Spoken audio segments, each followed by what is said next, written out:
Ravi de vous retrouver une fois de plus, aimables téléspectateurs de Star 21 TV. Bonsoir et bienvenue dans cette grande édition d'information dont voici les grandes lignes. Des pistes de solutions sont en cours pour un dialogue politique en Guinée. Cependant, une nouvelle alliance a été lancée par certains leaders politiques du pays. Le parti PDN préfère se fixer sur son objectif au lieu de lancer des débats qu'il qualifie d'inutiles. Les précisions, c'est dans un instant. Le pont de Kaporo situé dans la commune de Ratoma se trouvait dans une dégradation très avancée. Ce vendredi 26 juin 2021, vers 23h, les travaux de réhabilitation du dit pont ont été entamés. Vous aurez les détails dans ce journal. La formation des arbitres guinéens à Conakry se poursuit. Ce samedi 26 juin, le président des arbitres de Guinée est revenu sur les motifs de la formation. Vous aurez sa réaction dans cette édition de formation.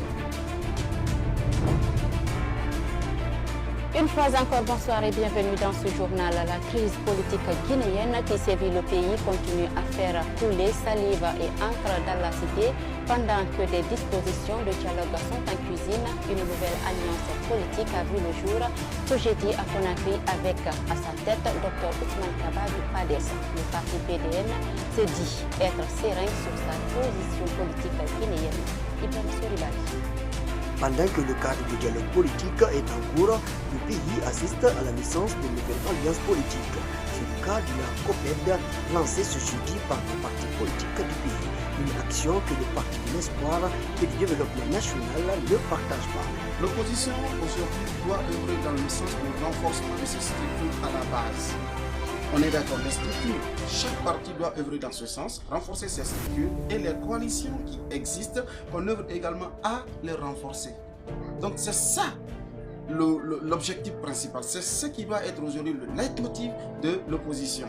Mais si à chaque fois, après chaque échéance électorale, il y a des nouvelles coalitions qui se créent par-ci, par-là, de gauche à droite, chacun est là, alors tout cela va dans l'intérêt de qui? Du parti au pouvoir. On est d'accord, parce que si l'opposition n'est pas unie, si l'opposition est divisée, cela va dans l'intérêt du parti. Depuis l'accession du président Alpha Condé au pouvoir, le PDN n'a pas assisté aux élections du pays à cause de certaines violations de la Constitution. Ce membre de la communication du parti précise. Notre position, elle est claire. Le PDN ne va ni à gauche ni à droite. Nous sommes sur une ligne très claire. Nous avons dit qu'on ne reconnaît pas. On n'a pas pris part d'abord au double scrutin du 22 mars 2020, le scrutin référendaire et législatif. Nous avons boycotté, on a boycotté le scrutin du 18 octobre 2020, la présidentielle.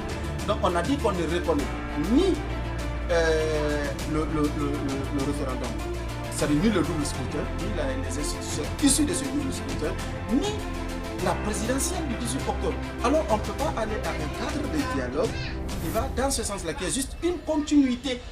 Pour une sortie de crise en Guinée, le parti de Lansana Kouyaté propose la libération des détenus politiques et le respect des conventions signées à préalable.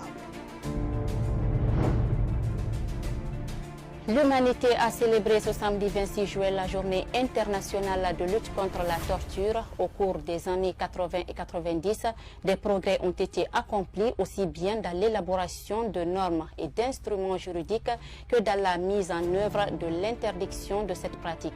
En Guinée, un professeur de droit s'est exprimé sur ce sujet. Yaya Bari pour plus de détails. L'humanité a célébré la journée internationale de lutte contre la torture ce samedi 26 juin 2021.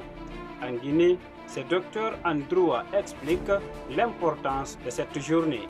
L'humanité a consacré une convention, la convention de 1984, pour l'interdiction de toutes les formes de torture et autres crimes, traitements cruels, inhumains et dégradants.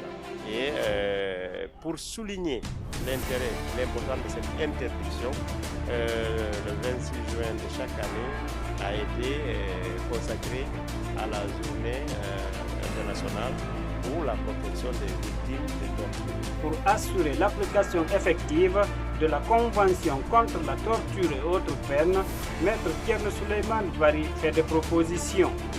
Premièrement, il faut continuer à former ces forces de l'ordre dans les cadres du système de défense des droits humains. Deuxièmement, il faut agir contre l'impunité. Dès lors que les dates de torture sont répertoriées, il faudrait qu'il y ait une poursuite. Et cela permet à un moment donné de juguler la torture dans notre pays. Là, le gouvernement guinéen doit mettre beaucoup l'accent sur la prévention. Cette prévention, comme je l'ai dit, passe par la formation, la sensibilisation et faire suivre cette prévention par la répression. Ce 26 juin est l'occasion de faire appel à toutes les parties prenantes, y compris les États membres de l'ONU, la société civile et les individus à travers le monde, pour s'unir et soutenir les centaines de milliers de personnes qui ont été ou sont encore victimes de la torture. En conseil hebdomadaire des ministres jeudi dernier, le président de la République a instruit au ministre de l'Éducation nationale et de l'alphabétisation de proposer très rapidement un chronogramme pour la tenue des examens nationaux à partir du mois de juillet, ce qui est contraire au calendrier scolaire élaboré, chose qui est techniquement impossible selon le secrétaire général du SNE rencontré par Bintou Souma et Ibrahima Faye Camara.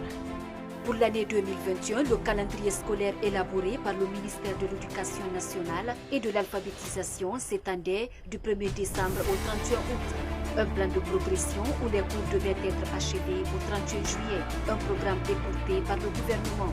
Depuis la conception, l'élaboration et la vulgarisation de ce programme, de ce calendrier scolaire, l'alerte devrait être sonnée très tôt pour dire non, attention.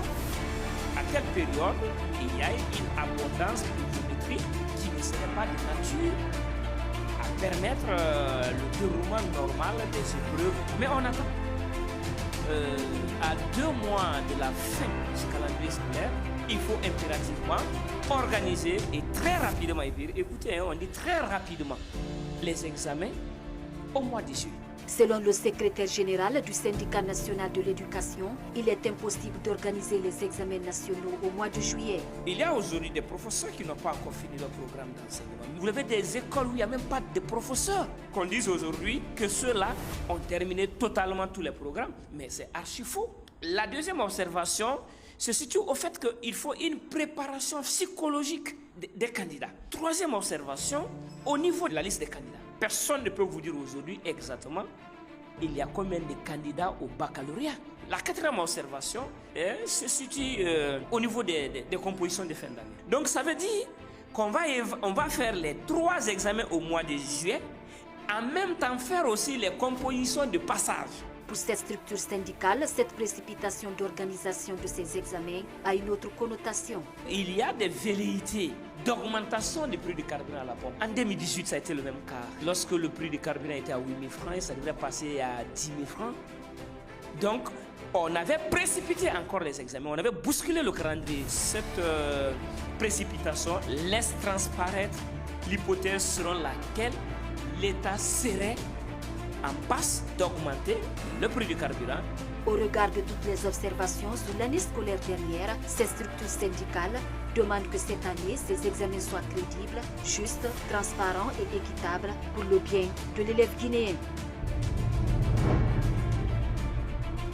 Je vous le disais au sommaire, construit il y a plus d'une quarantaine d'années sous le régime précédent, le pont de Kaporo, situé dans la commune de Hatoma, reliant ce quartier à celui de Nungo, s'est trouvé dans une dégradation très avancée.